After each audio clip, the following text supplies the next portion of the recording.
الحمد لله رب العالمين والصلاة والسلام على سيدنا محمد الصادق الوعد الأمين. اللهم لا علم لنا إلا ما علمتنا إنك أنت العليم الحكيم. اللهم علمنا ما ينفعنا وانفعنا بما علمتنا وزدنا علما وأرنا الحق حقا وارزقنا اتباعه وأرنا الباطل باطلا وارزقنا اجتنابه واجعلنا ممن يستمعون القول فيتبعون أحسنه وأدخلنا برحمتك في عبادك الصالحين. Las alabanzas son para Allah, el Señor de los mundos, y que la paz y las bendiciones sean sobre nuestro profeta Muhammad, el veraz, la promesa, el fidedigno. Oh Allah, no poseemos más conocimiento que el que tú nos has enseñado, pues tú eres el omnisciente, el sabio. Oh Allah, enséñanos lo que nos beneficia y benefícianos con lo que nos has enseñado y danos más conocimiento. Muéstranos la verdad como verdad y favorécenos conseguirla, y muéstranos lo falso como falso, y favorécenos alejándonos de ello. Haz que seamos de aquellos que escuchan las palabras y siguen lo mejor de ellas, y haznos entrar por tu misericordia en el grupo de tus siervos justos. Hoy vamos a hablar de una persona, era un científico, un médico muy famoso que se llama Maurice Bucaille. Era un famoso médico y un cirujano francés que se convirtió al Islam. Maurice Bucaille nació en 1920 y murió en 1998. Nació en Francia, en una ciudad que se llama Calvados, al norte de Francia. Él era hijo de padres franceses y fue educado pues en la religión cristiana. Cuando se hizo adulto se licenció en medicina y se especializó luego en cirugía y obtuvo un gran renombre en este ámbito. Era muy famoso. Bueno, haciendo un resumen general así de lo que fue, pues que sepáis que él estuvo al servicio de la familia real del rey Faisal de Arabia Saudita como médico y cirujano, y también de algunos miembros de la familia de Anwar el-Sadat. Fue autor de numerosos libros, obras, entre las que destaca sobre todo un libro muy famoso que él escribió y que se vendió por millones de copias y que se llama La Biblia, el Corán y la Ciencia, que si queréis lo podéis encontrar en PDF, está en PDF en internet y es muy interesante. Vamos a explicar cuál fue su historia con el Islam. Vosotros, como sabéis, Francia es conocida porque siempre ha tenido un gran interés pues, por las antigüedades, la arqueología y los vestigios. A finales de los años 80, cuando era presidente de Francia François Mitterrand, Francia solicitó a Egipto que le cedieran temporalmente la momia del faraón de Egipto que se llamaba Merneptah, que era hijo de Ramsés II, porque querían realizar unos trabajos de restauración y de investigación. Entonces, pues Egipto les concedió esta petición, entonces Francia recibió el cuerpo del faraón Merneptah y lo recibieron con gran reverencia y lo trasladaron al Centro Francés de Arqueología. Allí en el Centro Francés de Arqueología pues había un grupo de investigadores y de científicos que se iban a dedicar a estudiar esta momia y a intentar pues, restaurarla.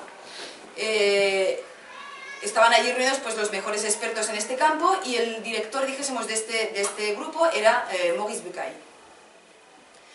El grupo de expertos que querían analizar esta momia estaban sobre todo concentrados en que querían pues eso, ¿no? Restaurarla y mejorarla. Sin embargo, lo que quería Maurice Bucaille sobre todo era descubrir cuál era la causa de la muerte de este faraón. Porque ellos habían descubierto, cuando le habían quitado las ligaduras y las vendas, habían visto que esta momia era diferente de las otras momias y que tenía una postura muy rara, muy especial, y bueno, y querían saber, las circunstancias de su muerte habían sido extrañas y querían saber cómo había muerto y por qué había muerto.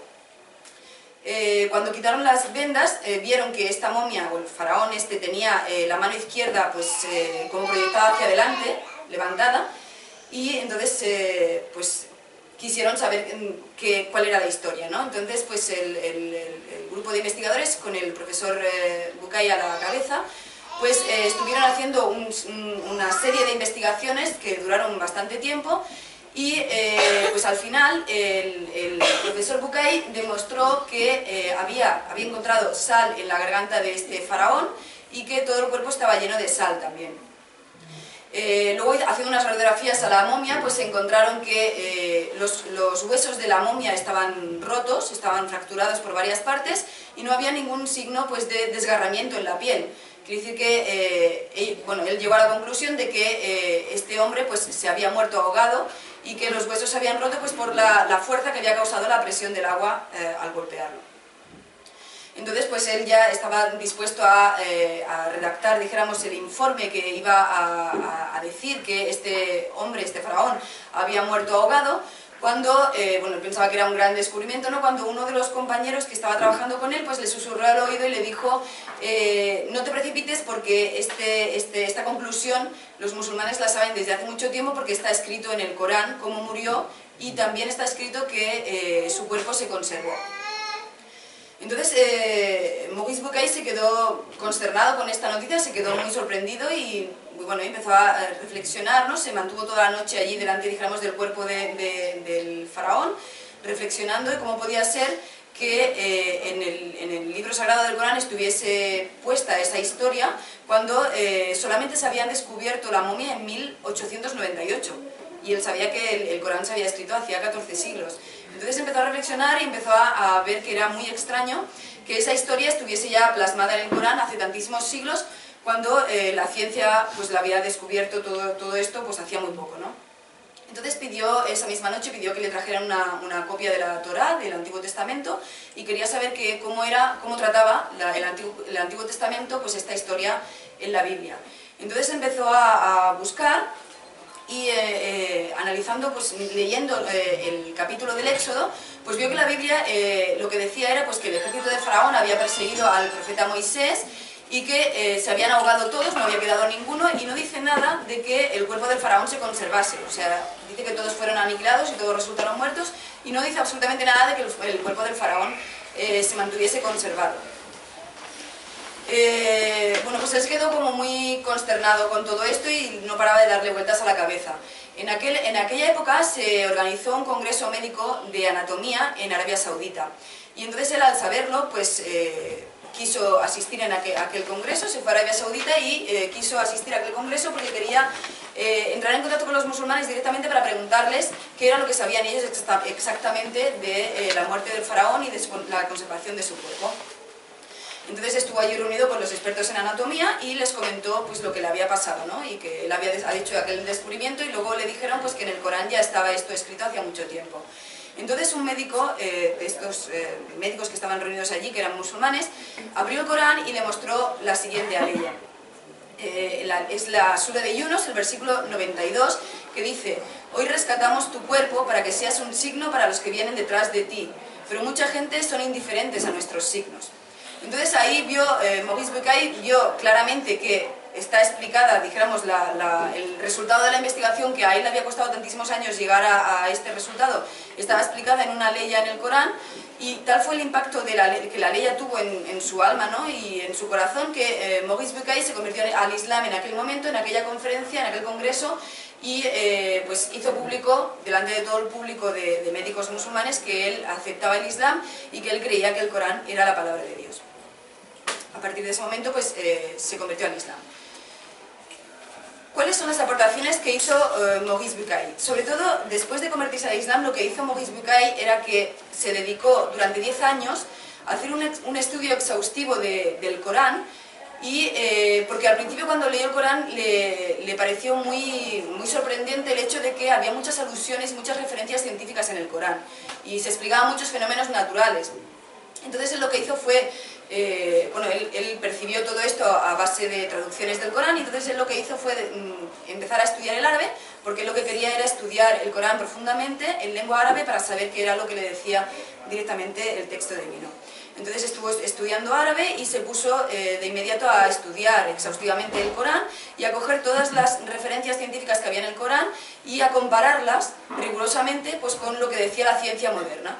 Y entonces, bueno, se llevó una grata sorpresa porque no pudo encontrar ni un solo fallo, ni una sola discordancia entre lo que decía el Corán y los descubrimientos de la nueva ciencia moderna, ¿no? ¿Qué hizo luego? Después de que ya se aseguró de que el Corán pues no tenía ninguna grieta y que todo lo que decía era cierto y que había predecido cosas que después la ciencia, después de muchísimos siglos, descubrió, lo que hizo fue coger la Biblia, el Antiguo y el Nuevo Testamento, y ver si, bueno, qué concordancias había con la ciencia moderna. Él nos dice, desde que abrí el Antiguo Testamento, desde ya el primer capítulo en el Génesis, ya encontré numerosos errores que eran bastante graves y que tenían muchas divergencias con cosas que nosotros teníamos aceptados en la ciencia. Entonces, fruto de este estudio comparativo, pues fue cuando escribió el libro tan famoso, que le hizo tan famoso, y que se llama La Biblia, el Corán y la Ciencia, que desde la primera edición se agotó en todas las librerías en todo el mundo, se empezaron a traducir a todos los idiomas del mundo, se vendieron millones de copias y tuvo varias ediciones. Hubieron muchos eruditos que, claro, por el impacto de todo lo que decía este libro, pues quisieron desprestigiar, dijéramos, sus enunciados y lo que él decía en ese libro, y empezaron a coger el libro y a analizarlo porque lo que querían era descubrir en qué había fallado él y, bueno, pues decir, pues no es válido lo que estás diciendo. Lo que pasó es que muchos eruditos que se pusieron al estudio de este libro, con la intención de buscar los fallos que tenía, pues al final también se convirtieron al Islam porque vieron que todo lo que decía era cierto. Voy a decir algunos de los, a enunciar algunos de los dichos que dijo Maurice Bucaille. Dijo: las alusiones científicas en el Corán provocaron en mí una gran sorpresa al principio, pues no pensaba hallar tanta precisión científica en tan variados ámbitos, y eso en un texto que había sido escrito hacía 14 siglos. Dijo también: primero estudié el noble Corán con total objetividad y sin ningún prejuicio, buscando la correspondencia entre el Corán y el conocimiento moderno.